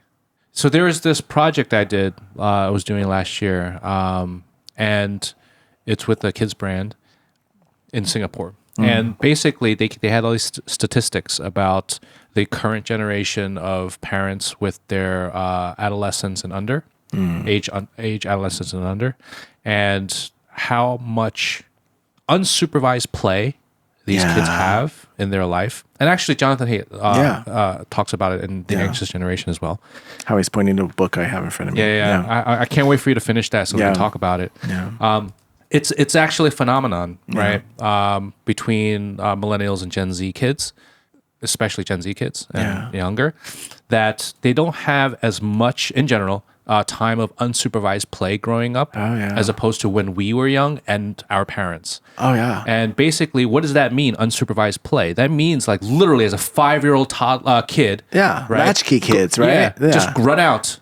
Yeah. Be back by dinner as a 5-year-old, 7-year-old. Yeah. And I remember doing that, like going to my neighbor's house. Obviously, you go to neighbor's house. You don't go like really far away. You go to neighbor's house or something. You're not right? taking a bus to Baltimore. Yeah. But when I was like 11, I would get on my bike. Yeah. And you just ride blocks around down the town, across town. Oh, yeah. Right? Yeah. And that's it. And To then the my parents donut would not be shop, checking playing up on me video- because yeah. there's no way to. Right? And There's no phone. They give you maybe some pocket money. You can go and get something. Right? Yeah, In case you're thirsty. Yeah. Right? Yeah. And you have to fend for yourself. You fend for yourself. And, Yeah. and one of the things that Jonathan talks about in his book is that as a child growing up, how important that is because you learn real life skills as a kid. Basically, conflict aversion. Yeah. Right? Through peers, through interaction with your peers. How to gauge safety. How to gauge safety. Oh my God, this is all coming full circle. I love how you brought, because I think it's also how to gauge fear. Like that you don't have to be afraid of everything. Yeah. Because you're out there, you're like, oh, this is not as scary as I thought. imagined. Yep. Yeah. And so the level of fear diminishes. Yes. Or maybe I did feel fear, But you face I it. have a way to Overcome it. actually overcome it, or to realize that, oh, I actually have a banfa, I have a way, I have something I can do with it. Yeah, basically, in general, the fear of, as a parent, allowing your child to go out unsupervised, a lot of it comes from unwarranted fears. Whether that's through media or social media access to information, a lot of that fear comes through one, they're going to get kidnapped, right? Kidnapping in general as a percentage is so low, right? At least in, okay. Well, stranger kidnapping, yeah. Stranger Most kidnapping, is yeah. actually like people you know. Yeah. But let's say you know, in America, for example, because a lot of the statistics are coming from America. I haven't done China statistics, but in America, it's really low to the point of like it's almost like airplane deaths. You know, like flying an airplane. It's sort of like irrational. Like they'd be so afraid of going in an airplane, right? Well, unless you're on the Boeing, but All right. On a 737 Max or something. Okay, fine. But I'd be pretty afraid. Sorry, Boeing. Sorry, just Boeing. joking. Just kidding. But anyway, I took a 787. But it's like you have to weigh the importance of one or the other. Yeah. So that's one. Two is the fear of them getting hurt. But I think that's a perfect example of we can never get. Yes, there is a small possibility, but a possibility of aversive events, right? Whether that's what level of risk are you willing to tolerate? Exactly. Right. There's no zero. Even though you want it to be, there's never a zero. Yeah. I remember when. Did you guys grow up in where did you guys go? The East Coast. You guys are East Coasters. Okay, so I grew up in Southern California, and there was a time when there was the whole I don't know if there was like a mass murderer kind of going around Southern California. Like his name was Richard. He was eventually caught, Richard Ramirez. But before he was caught, he was known as the Night Stalker. Like literally, he was like this mass. And I grew up in a Southern California suburb, and he had killed somebody in Whittier, which is just a few miles up the road, right? And that really instilled like people. Buying guns, keeping, I mean, it was a real. And the media is talking about it 24/7, putting it into your head. Yeah. But not fault. Like he's actually out there. Yeah, he's at large. He's literally randomly, killing people, and nobody ever wants to be obviously that person. So I mean, but gauging that and knowing that, what am I trading off? And I think as society moves, we can say, how can we provide this with for children in a way that reduces the threat, right? So, okay, fine. If because in the States, for example, there's guns. It's there. And even if you're a rational person, not everybody else is, right? And so, like, that's uncontrollable. Maybe that's a fear that, is hard to get over for a lot of parents. Yeah. And maybe we can create this and give kids the opportunity to do this in a more safe way. Wait, do what? So I think a great, we talked about this a little bit before the show began, but there's a great, here in China, there is this, do you know Anji?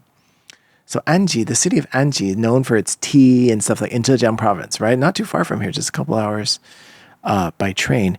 Anji, in their public school system, created this play-based curriculum for kindergarten and first grade, for the lower primary ages. Completely play-based and natural material-based.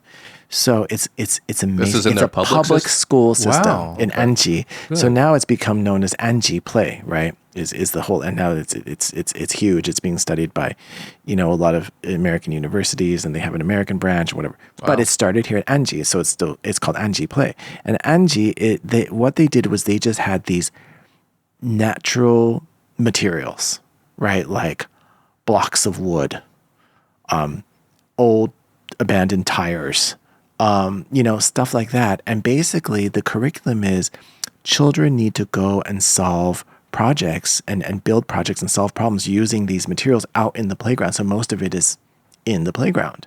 And that's where they learned concepts like, so they would collaborate to work on projects and then review. So that method was videotaped. And then they would all sit together and review the tape and talk about why they decided to do what they did, what they could have changed the next time, what they could do better, right? And they have to work with each other. Instilling self-awareness and self-reflection. And it's amazing. I love that. It's amazing, right? And it's also promoting environmental, renewable, because all of these materials are recycled and repurposed. But it's this amazing. I think that's one example of a way that we can deliver this opportunity to kids while putting a boundary behind it, right? Like it's supervised and it's relatively safe, right? Yeah. But it helps kids like understand like, oh shoot, like I'm not doing in a rote fashion, I'm not doing something because someone taught me how to do it. I have to kind of figure it out myself. And if I make a mistake, that's not a bad thing. It's not treated as I'm not getting dinged for it. We talk about it and every mistake is treated as an opportunity to make a different decision later, right? So then you just develop a different concept of your own mistakes. That is also a very Scandinavian thing, right? There's a lot of elements European, of it, right? yeah, like there's European schools. I thought like Reggio Emilia is a good example, and there's but even another Montessori German. as well, right? Those are the bigger ones, right? Yeah. So like that school of thought. It's funny because as much as I'm like extolling the virtues of this type of education, I also recognize that within me there's a degree of anxiety and fear that's activated. Like I remember when, I remember when my kids for a while went to an IB school, right? International Baccalaureate, and the IB system is very different, I think, from the Common Core, What's like the one line like thesis of that? So basically they sort of teach, at least the primary year program, they teach through these units of inquiry. Okay. Right? So you're graded on, oh, hey, we're discovering more about me, all about me, or like whatever. And I'm just kind of like, okay, but can he do multiplication? Right? And then like, oh yeah, but he's learning about him and the world around him. I'm like, yeah, but I don't think he knows his timetable. Like there's this anxiety that was... Yeah. Can you do long division? Yeah, I was kind of like, and I realized how strong that is, that fear, and like how hard it is sometimes for people to go, okay, I see how beneficial that is, and I want my kids to not be left behind. Yeah. By the main system. Yeah. I guess. Because I could picture Chinese people going, okay, that's great. Like all the white people love Anji Play, but can my kid get into like Tsinghua? Yeah. That's all that matters. Right? Like honestly speaking, like can my kid get it? Because the rest of society is not there yet. Yeah. The rest of the society is not measuring based on these metrics. Yeah. They're basing on the mainstream metrics. Yeah, they're like, yay, conflict avoidance, but what's your Sooner or GaoKao later, score? you're going to have to learn how to play ball with the main system. What's your GaoKao score? Yeah. Right. So I get, it's kind of like we all kind of have to make this collective shift. Yeah, exactly. So that goes back to it's a societal issue. Yeah. Right? It's a societal issue that cannot be remedied through small sectors of people creating a movement. Yeah. It needs a bigger movement. Yeah. But I personally, I don't know what that answer is. And that kind of leads me towards that having a form of anxiety because you have such limitation as a parent. And I think that's a good example. Like we all have to, and that's because practically speaking, what kids need here is a good GaoKao score. Like, full stop. Yeah, without that changing, yeah, this mentality is not going to change. Full stop. There's no well-roundedness. There's no without right. GaoKao It is changing, the GaoKao score. Yeah, but I think there's a heated debate, I think, about that, whether or not ultimately which way do you go, right? With a country of like 1.3, 1.4 billion people, such a competitive system, so many people, how do you create a, although imperfect, but at least relatively fair system of selection through merit? And how do you measure that merit? But that's what GaoKao is. It's right. Well, that's what it's. I mean, GaoKao is the whole SAT problem too in the States. I mean, it's highly flawed, right? That system is highly flawed, but at least it's fair because everyone has a chance to study for it, and it's all based on the same criteria. And so, as imperfect as it is, it's a fair system that can be scalable through a wide population of people. How do you recreate that when we're talking about a radically different values and system I mean, I think of we education? have to move toward, like, it's fair. Like, what you're saying is that the SAT is quote unquote fair in that it appears to be consistent. Everyone is given the same SAT, right? But from another perspective, is that fair in that did everyone have the same opportunity to achieve the same as SAT, right? Or is SAT less a measure of ability or intelligence or socioeconomic status? Yeah, I would say that. Yeah. So perhaps the next sort of evolutionary, if you will, or progress, the evolutionary step is to kind of understand how can we redefine these previously drawn lines about what it means to be successful or smart or capable, right? And how do we change? But we do have to all, as a society, kind of reinforce this, right? But and that's part of what I do in sort of disability accommodations. Right. We as a society have taken the spectrum of humanity and drawn lines where we thought they should be in terms of what is quote unquote normal versus what is quote unquote abnormal, or what we believe to be intelligent and capable. And then we've developed a system of education, employment, or assessment or otherwise to match that definition. Right. Because we've already assumed that people who can't pay attention for longer than 2 minutes are like have a disorder. Right. But what if we hadn't assumed that and we'd drawn the line over there and our assessment and education systems match that? Would that mean that our classes are no longer 45 minutes where they're supposed to sit there and just listen to a talking head for 45 minutes when they're a 6-year-old boy? Mm-hmm. Or is it going to look something else? And then that's going to become developed and reinforced and considered achievement and, right. And it's similarly to anything, right? That in the way that we previously thought, we previously categorized people in a lot of ways that we feel now are completely inappropriate and we're completely misled. I mean, we're not completely successful in that yet, right? But like, at least on the surface, we're sort of trying because we understand we need to move to a society where we no longer categorize or make certain assumptions about people's capabilities based on those things. And that if a system reinforces that system should be changed, right? So if a system reinforces a certain understanding of normalcy in terms of attention span or in terms of something else, then it's the system that should be changed as opposed to we should give that kid some sort of medication to make them, right? As ridiculous as it is to say, no, like we should actually make that person white instead of changing the system to like reinforce an understanding that that's the problem. Doesn't matter. It's that it's easier to medicate somebody with pills than it is to uproot the entire system. And I think this is where it gets really interesting if we're looking out currently into the future, is I think for radical changes in the education system, no matter the country we're talking about, but especially big countries, the current system needs to show that it's so broken. Because for now, we're still seeing people come out of universities really intelligent, innovating, starting great companies, doing the country proud, making a lot of money, contributing to the economy, all these things. And so there is no real reason right now, no real strong impetus for any government body to really be like, okay, well, we have to change the system. It's still working to a large extent. This is very interesting because for me, it kind of goes back to what does working mean? One of the things that I like about American culture, or what I perceive to be American culture, is our baseline, to some degree, discomfort with inequality, right? We are, as Americans, I think we are trained to be, to some degree, uncomfortable with inequality, even if we're only describing inequality among Americans, whatever that means, or whatever. But there is some aspect that would, like, vis-a-vis some other cultures that are kind of like, hey, some people are, fortunate, some people are, and that's the way the cookie crumbles, right?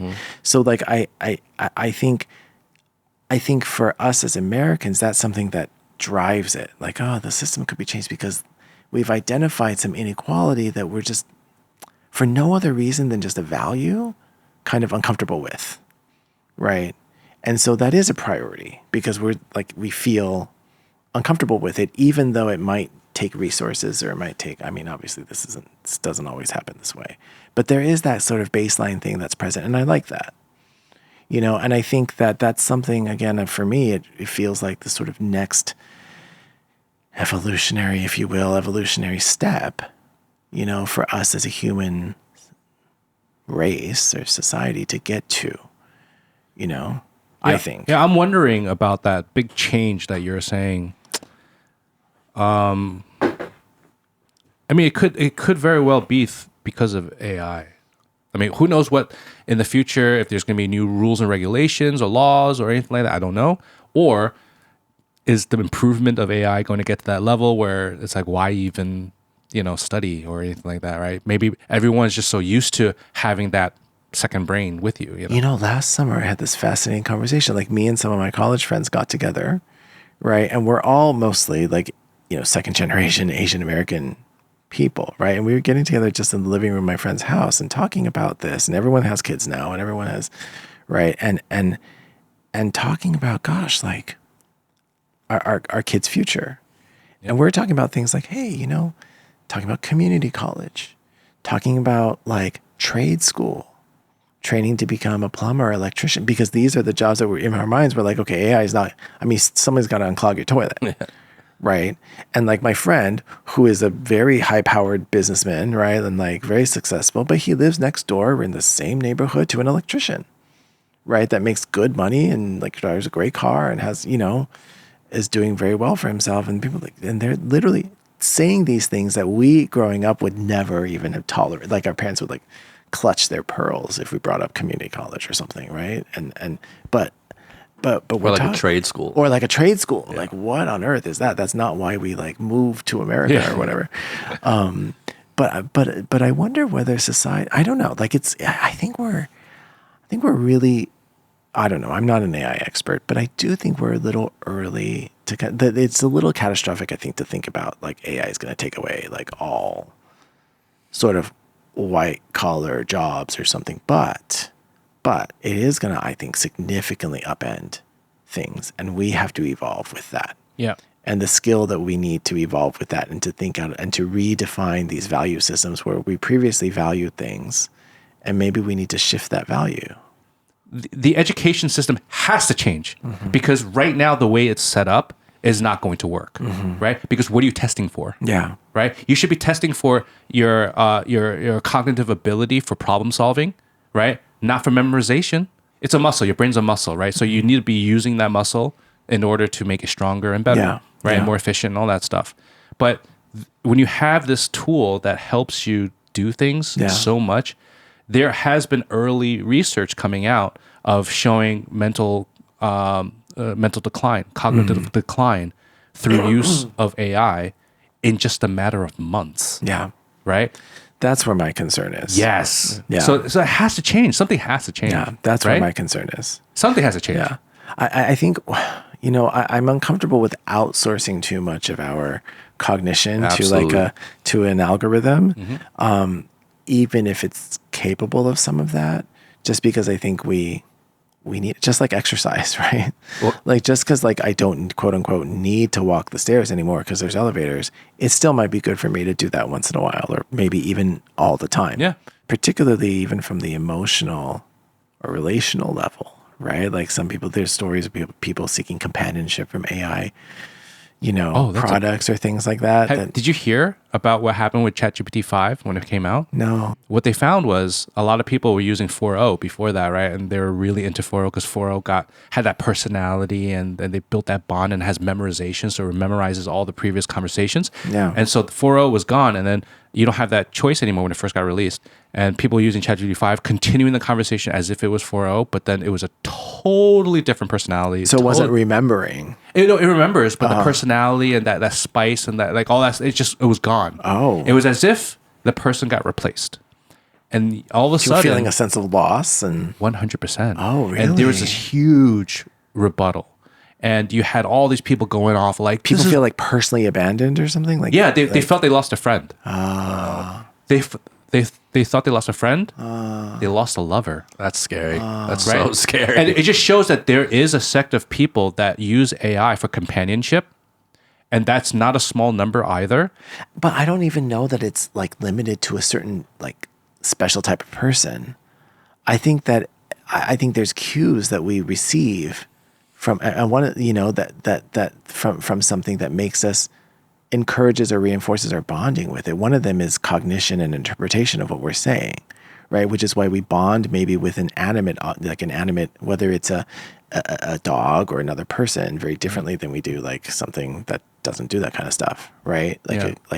There's previously licking your thought of hand as a computer. Or, there's like come some here sort of and like I'll come, yeah. understanding of me. Like it knows I want affection. It's giving me there's a reciprocation there. Whereas previously the computers were just input and output, right? It only reciprocated what I wanted. Like it was a tool. Yeah. Right. It did what I wanted to. But I think, I don't know that it's limited to just a certain type of person. I think we as humans are. No, we seek that. Yeah. We seek that. And we're trained and evolved to sort of respond to that relationally. But I do think that there's certain types of people, whether it's personality types or maybe situation, situations, stuff like that are more vulnerable to that type of companionship. Sure. And what's amazing was that it's not a small number of people, because especially lonely people, I guess. 100%. And we were talking about the kind of new epidemic of loneliness. 100%, because people are staying home and they're online and stuff like that. So it's big enough that within a week, Sam Altman, the CEO of OpenAI, came back and says, "Okay, sorry, we fucked up the launch. You will be able to choose 4.0. Your favorite 4.0 is still going to be select there. your favorite." Yeah, you can version. still use it, for people who want it. But ChatGPT 5 is still going to be there, and still going to, we're still refining it, stuff like that. But we brought back 4.0 because that sect of people was not a small number, and that just makes you go, wait a minute, that's a lot of people, right? To make a company change their launch protocol, right? And that makes you think, wow, that means that digital companionship. It's obviously influential enough, which is mind blowing. And then if you think about Grok, like Elon Musk's AI, when that came out, it rose to like the top of the app charts in Japan. Oh, really? Because it has this anime character that you can talk to. So that's So that's for me psychologically that's interesting, because I do like the fact that ChatGPT and DeepSeek are these text-based names that are impersonal. Yeah. They're not people names. Yeah. Right. They're product names. Right. But if you give it a person name, like anything, Anthropomorphize, some an avatar. anthropomorphic, then I think, because part of at least some protective barrier or something is just the subconscious at least thought that maybe like this person, that this thing is not a person, even though it's sort of feels like it is. It's not, because they're literally called ChatGPT or something like that. It's at least a little bit of a signal, a cue. But when you call it like, I don't know, Alexa or whatever, then you, especially if you can like select the way they look, and some people are talking about interfaces, voices. It's talking to you. You can select a gendered voice or an accent or you give it its own name, give it its own avatar. Like it's kind of irresponsible. I think you're doing it to be competitive, right? I think, but like think at what cost we're talking about now? Yeah, I think you're purposely, and I get it. You're trying in the name of making it more comfortable or accessible. Maybe like they would probably use that word in the name of accessibility, but it might be starting a slippery slope where we're really kind of blurring the lines between what is a Absolutely. person. And there's no excuse for it, because like at least maybe you can say Facebook, when they first came out and they first added the like button, they didn't know. There's no way they could have foreseen what that impact. would do, right? Yeah. The impact, because it was early on. Yeah. But now we know. There's so much everyone knows, right? The research is out. Yeah, it's still right? being used. Yeah. And so for you now to like create these avatars or these cute little anime girls or other things, like, I mean, that's irresponsible, and that's knowingly you're doing it on purpose now, right? Because there's no excuse for you to be ignorant about it. I think we're beyond that. Yeah. But I think this is going back to self-reflection. I think that this is a tool, a defense that we as people, could have and should be developing, is the ability to ask myself, why did I do what I just did? Why did I feel what I just did? Right? If we self-reflected on even an emotional experience like, oh, I felt abandoned when ChatGPT 5 came out, right? When they took, why did I feel that way? My behavior is, I want to write Sam Altman. I want to say that's inappropriate. Okay, that's the behavior. Why am I doing that? And that self-reflection can help us grow, to reflect and go, gosh, like, is this something I want? Right? Because I seem to be developing like a personal bond with some sort of algorithm, right? Like, is this something I want to have happen? Is this something that's good for me? Some people may say yes. Some people may, I don't know, but somebody may be developmentally disabled, and this is how they can experience affection, maybe, right? But some people, a lot of people would say, no, that's not actually what I want. I want to actually develop my social skills, or I want to, with I think just some beings. people are just prone to that. Yeah. And and there's nothing you can do to stop it, in a certain way, right? I mean, don't you think? To think Critically, critically. not everybody is up to par. I used to believe, I mean, without giving a specific example, let me just speak generally. I might sound like an asshole. Well, I'll say it. I'll say it anyway. When the ship has sailed on It's that. like too late. I don't care. Might. When I first came here, I remember thinking, everybody has a certain level of intelligence or needs and wants and drives and dreams, and I was very naive about that.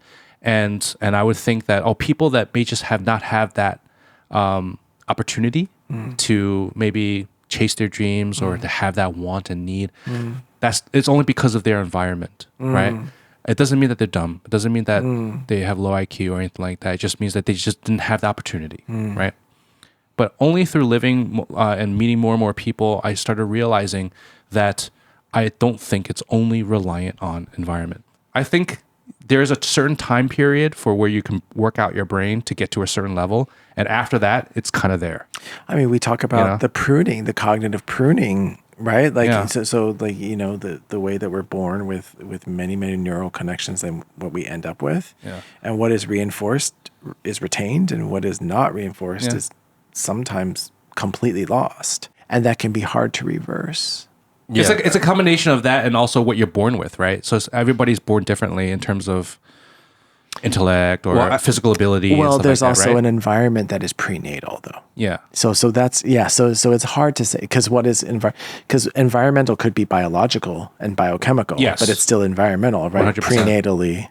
So that's hard to say, but Well, I think the sad thing is, it's like, I think what I'm trying from this is there's a kind of upper limit, and that upper limit for everyone will vary in terms of like how much your brain is going to develop, but there's no limit to how much it can regress, right? And so, and so that's like the shitty thing about it. And kind of going back to what you were saying, George, earlier about you're concerned about how much we're outsourcing to technology. I totally agree with you. Like, even a simple thing, like a simple example of me using my navigation system in my car. Like, I realized that I'm always using the navigation system, and Even if you know how to go. even if I know how to go there, but if I turn off the navigation system, some routes that I take frequently, like I don't even, if without the navigation system, I'm completely. like, I'm like, do I make a right here or left there? I And I'm know. like, I don't even know, even though I'm like taking that route all the time, but I'm just blindly following the navigation prompts. And I realized I'm not even absorbing like actually how to get there. You know, what are these streets called? Like, where do I make this turn? How far do I go down this road? And so it's like silly and it's stupid because I'm completely using this thing as a crutch that I'm depending on. Meanwhile, I'm not actually gaining any skills from it. And in fact, I'm probably just regressing. You know, my sense of direction, my sense of even the city of Shanghai and the streets here is almost regressing because I'm not even paying attention. I'm just listening to this navigation. Yeah. Like you can't visually map out the streets in your head because you're following GPS all the time. And now think about AI and what that's going to do. And then everything, we're just going to ask AI and we're not going to, like what you're talking about, Howie, before, like we're not ever really, we're going to be critically thinking less and less. And that's scary because, again, there's like no boundary in terms of how much we can regress, like mentally. Well, I think we also need to know, we need to recognize that the brain, I mean, we are in no way done, like our knowledge on the human brain and human capability is always changing and growing, right? So yes, we do know about neural pruning, but we also know that the brain is probably a lot more plastic than we believe it to be. Yes. You know, and there's a lot of, research on that as well. I've heard an expert say, I have no idea how true this is. We know more about outer space than we do about, like, we understand more about outer space than we do, like, our actual brains. That's probably true in that, in that outer space is something that we can, like, observe pretty directly. I think the brain, what is the brain, right? Everyone has like a different one, you know, and it's sort of hard to sort of like observe it consistently in that way. You know, I think it's much more like, what is consciousness? Like where in the brain does consciousness exist, and does it even exist in the brain? Well, I was just going to say, like a lot of people, especially in this part of the world, would say that have said in the past, at least, that it's not. Yeah. Right. Or does consciousness not even reside in the body? Like, are we dealing with something metaphysical? Yeah. So, I mean, you know, there's a lot more that we have to learn, but I think the brain is, I would believe, I don't know, I would believe it because I think that there's so much diversity to the human, if we don't even just think about the brain, to human functioning, behavior, all of the functions that you like, whether it's interpretation, you know, the way that we interpret facts, the way that we experience things emotionally, there's so much that we don't understand, and that's always changing. But I think like a safe thing that one can say about the brain, at least right now, is if you don't use it, you lose it. Yeah. This is very true. And I think that's something that is safe to say right now. Yeah, reinforcement is key. Yeah, and just like you're saying, if you rely too much on AI or other crutches, then you're going to lose a part of that skill and ability, you know? Yeah. You know, like short-term memory creation, long-term memory creation. You know, it's like I said, the research is starting to come out. You know, there is a cognitive decline for people who are power users of AI. And because it's almost like a instinctual reaction, like we're having a conversation. Like general cognitive decline? Or just among certain like domains while other ones are growing? Memory. Okay. Memory is a big one. Yeah. So you don't have to remember. So you know how a lot of parents or even us, we always talk about, oh, my memory's getting worse and stuff like that, right? Yeah, it's only going to get worse, right? Did this happen with the advent, like before, of other tools? Like, well, social media promoted memory decline as well because of a constant switching of information. So your brain actually starts to believe that, well, I don't need to remember any of this because it's constantly changing. I'm sure search did, right? Yeah, maybe. But I know for fact, like short form media and constant, you know, when you're doing multitasking and stuff like that. Or when like Palm Pilots and smartphones came out where you didn't have to remember even your schedule anymore. Yeah. You could just rely, like, I don't know, because I haven't researched, like, was there a similar sort of... Yeah, there are. Because when we were younger, we actually, I mean, think of all the phone numbers you used to memorize. Oh, yeah, that I know. Yeah. We memorize a lot. Oh, yeah. I can't even memorize 2 phone numbers now. Exactly. The only one I have memorized is the only ones I have memorized, my own and my wife's.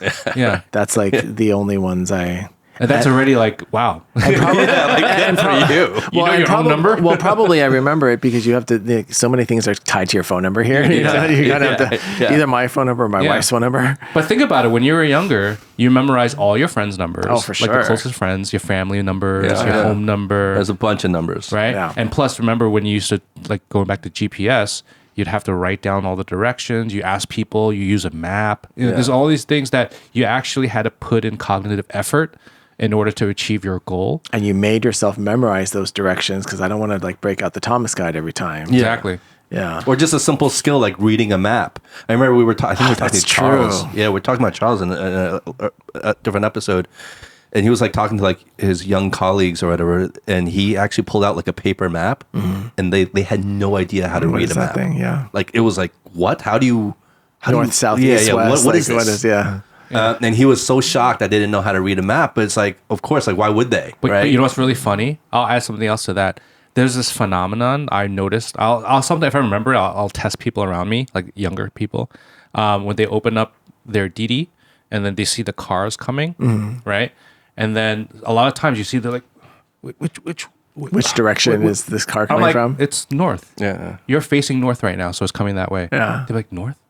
You know what I'm saying? It's like, it almost, not everybody, but I'm saying, but there's a lot of people that they just don't get, oh, you take a look, you know? Yeah. You know, we are in that sort of generational, like flexibility in the sense that we can be able to compare how it was to how it is. Yeah.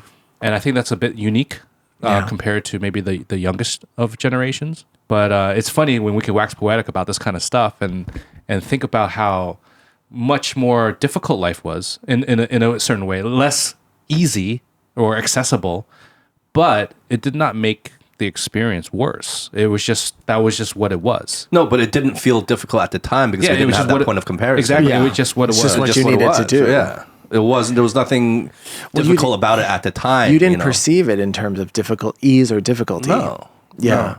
No. My discomfort with, any of this that we're talking about is that I don't, for me, and, I have a bias as a psychologist, I guess, but I don't want any of this to take away from human interaction. Oh, well, sure. Whether it's just basic human interaction, like even like asking a local about the directions, or even stuff like that. I think there's a risk that we take as a civilization when we decrease the amount and the quality, of human interaction, that I really hope this doesn't go that way. And I get it. We don't want to be those old crickety people who are like, my way is the best, or the way they did it back then, right? And then that just stalls advancement. Yeah. But we have to think critically about what we want to retain and what we want to change, I think. So, okay, what if we don't act like the old rackety, right? And we think in a positive way. Let's think in a positive way for a second. Okay, so yeah, the way the world is now or heading towards is less direct face-to-face interaction. We're reducing that. We're also reducing the need for memorization. Right? Let's think positively for a second. Are we Sitting here, I'm staring at you. I'm like, I really just honestly don't think there's anything positive about it. Well, because we're also maybe reducing the amount of shared experiences we're having as human beings, as people are having more individual experiences with things, right? Whether it's an AI algorithm or something. Well, speaking to that, and referencing that book, The Anxious Generation. The last time I spoke to you, actually the first two times I spoke to you, on both occasions when I asked you what was like kind of like the most common issues you're seeing in your practice, you said both times it was anxiety, and to a degree depression. It still Does is. that remain the same? Yes, anxiety especially, because I think depression. That's is still like just, the top. Yeah, issue. Depression and anxiety are really related. Yeah. I think. But yes, anxiety is still the top issue. If anything, it's probably worse. Well, yeah, and the various ways that we, and I think a lot of times the other issues are kind of maladaptive ways that we're expressing or, exhibiting the anxiety, manifesting the anxiety. Well, do you see any patterns with like the university students that you work with is there any patterns or common or overlap in terms of what they might be anxious about? Yeah, the future, especially in today's economy, right? So it's more like economic, financial Absolutely. uncertainty. Okay. Absolutely. Financial uncertainty about like the things that we were talking about, right? How do I get myself in a position financially where I can still achieve what I want to achieve? You know, because as they're looking, you know, none of these kids are stupid. As they're looking into the world and looking at the possibilities that are open to them and the associated salary ranges that are there, you know, I think sometimes it's like, wow, I don't know how that's going to happen, you know? And even if I did get that master's degree and get that job, like realistically, like just doing the math, you know, can I achieve the kind of lifestyle that my parents had? I can't imagine what students of today are thinking, honestly. Yeah. You choose a major. Yeah. You choose something that you want to focus on, to become an expert on, right? Yeah. To go into a field that hopefully either you think that's going to bring you financial stability or passion, right? Yeah. You chose something that you want to go into, a direction, and all of a sudden you're like, well, wait, okay, maybe this is not the right thing, or what direction should I choose? Because we're so, as a society, so maybe it's a human behavior thing, to identify oneself with their profession or their expertise, and if that is taken away More from as you, men, maybe. yeah. So it's almost like a lot of people are so focused on job loss. Yeah. But to me, from a societal level, It's a very good point.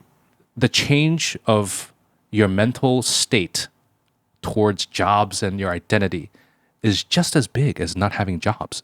And I think changing the way we perceive of our identity, maybe shifting it away from the emphasis on profession or even the emphasis on achievement, you know, is probably healthier for us as we move forward, right? Yeah.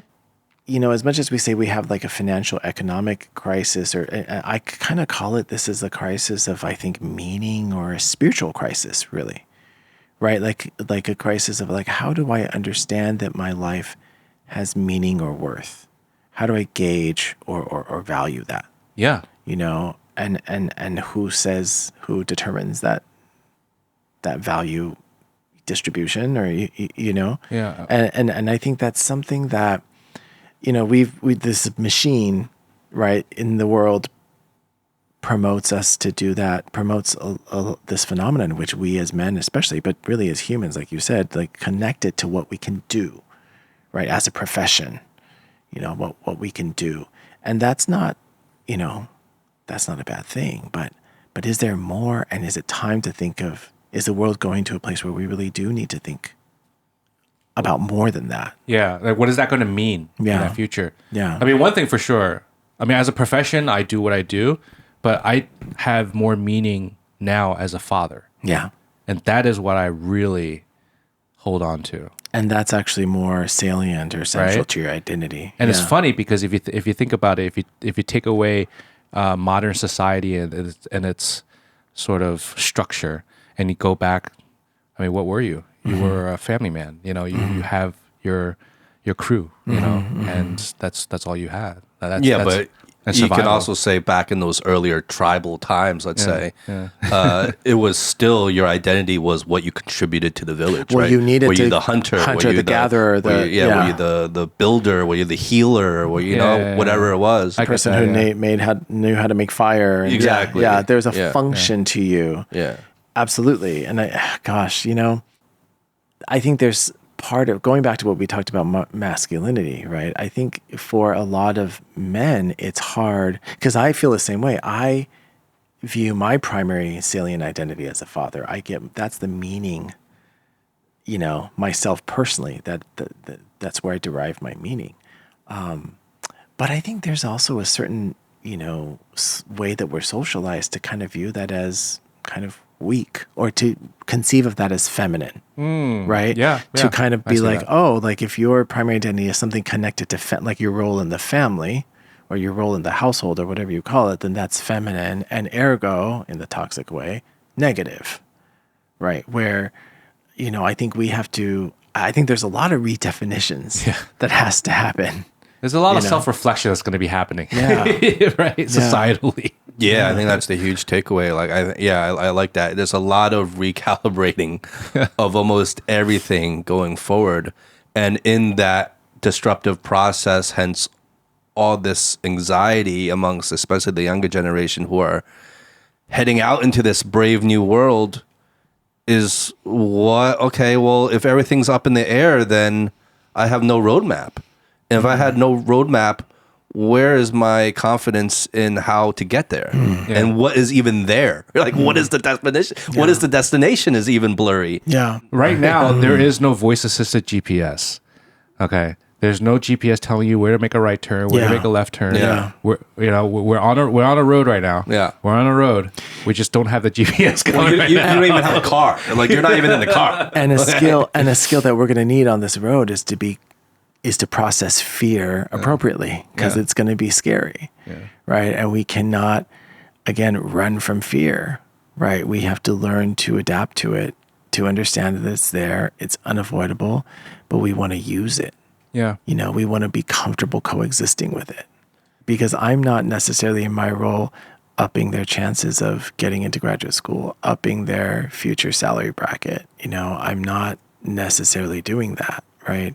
What I hope that students or anybody who come to see me can learn to do is to learn to take a negative circumstance, understand whatever that may be, understand it differently, understand the emotions that come from it, and allow them to manage that emotion in the way that they want to, as opposed to being forced to act a certain way or behave a certain way because of it, because of that emotion. And that's the skill, right? But that can feel unsatisfactory because they're like, well, Just tell me. I don't necessarily feel quote unquote better. Like, the fear is not zapped away. Yeah. The fear may not even be diminished, right? Like, I don't feel more secure about my future, or whatever it is that I was fearing, or I don't feel less afraid that my boyfriend will leave me, or I don't feel, do you know what I mean? Like, that probability remains the same, but the way that I experience and perceive of that, how threatening it is, what are my abilities or resources vis-a-vis that phenomenon, right? That balance can change, right? Even if I don't yet know what job I'm going to have, or I don't yet know if my boyfriend's going to leave me, or if I don't, to help you control how much it debilitates you, right? A, maybe limit the damage, but B, and this is a concept of resilience, flip it on its head, right? Actually start to perceive it as something positive, or something helpful. Limit the power it has over you. Yeah. Right. Well, that's powerful, man. That's powerful, because a lot of times when you are in that depressive state, or you're in a high anxiety state, you feel powerless. You feel Helpless. Yeah, you feel helpless. You go feel, into the victim mindset. Yeah. And so by flipping it over. Yeah. And this is where I think socially, this is something relationally we need to understand too, is that when people feel understood or validated, that is when they can open their minds to thinking differently about something, right? Like, if somebody feels, and even if that validation is from yourself, like, oh, I've coped with this emotion by telling myself it's okay to feel this way. Because before that, you're not open to it. You're too stuck in that emotion, And that's something relationally I think we need to understand too, is relate to people, right? Until we actually make them feel like, hey, you know what? It's not, this relational conflict that we're having is not because I'm normal and you're weird, or because I'm right and you're wrong, right? It's because you see things that way because of this set of circumstances, and I see it this way because of the set of circumstances, and I see why you feel that way, and I get that that's normal, right? And until you hear that from me, or I hear that from you, like, we won't let down the defenses. Like, the psychologist I am after getting married and having kids is very different from the psychologist I was before I had kids, for example. Like, before I had kids, I worked in community mental health. I saw a lot of people in all walks of life, right? Most of them on public assistance and things like that. And, and a lot of times I worked with, along with CPS or in the justice system, right? And like you come across like these child abusers. And I'm like, oh my gosh, they're just evil people, right? They're just so wrong, right? Or, and now after I have kids, and we were just talking about this, after I had kids, like I never felt emotion so intensely. But I also realized because I feel emotion so intensely and I feel so much more anxiety and I don't always process it in the best way, I feel like the line between myself and that child abuser is uncomfortably thin sometimes. And it's no longer that simple. Like, wow, those people are just bad. Yeah. Right? There's a certain level of sympathy almost, right? Oh, absolutely. Because I think I have come up to that line, or at least a lot closer to that line than I am comfortable with. And I see how easy it is for anyone, right? Even myself to kind of step over that if I give in to certain things. Or if I come from a more unfortunate circumstance where I saw that I had no other choice or training or exposure or example or anything. And until I think we have this understanding of people, I think it's very hard to resolve conflict. And I feel like this is like the core of what's negative sometimes about social media, right? It does promote a very oversimplification of whatever you're looking at, whether it's some judgment of a person's life or, whether it's because we got to fit it into 140 characters or whatever, or we have to fit it into a few snapshots. Or even just a meme. Yeah. And it's and it's like, gosh, it's so like that, right? Our politics in America has become so memeified, right? In so many ways, I think that's part of what social media does is it often takes away some of the beneficial nuance that we have to consider as humans. Yeah. Wow. George, always love talking to you. Always fun for me too. It always Thank gets you deep. guys. Yeah. It always gets crazy. Yeah, it gets crazy. It goes all over the place. Any announcements you want to make or anything if someone wants to look you up or whatever? No, not, I'm always around and, yeah, Great. I'm here. Just go on campus and look for him. Look Scream for his me. name. Yeah. Look for him. Contact me. I always like to talk about, mental health and psychology. And I'm still the president of the Shanghai International Mental Health Association. So if you ever need, us, you can reach us on our website. George, thank you once again. I truly love talking to you. Myself I love you as well. a human being. Thank you. Appreciate that. Right back at you guys. Honestly. That was George Fu. I'm Justin. And I'm Howie. Be good. Be well. Peace. As the sun will see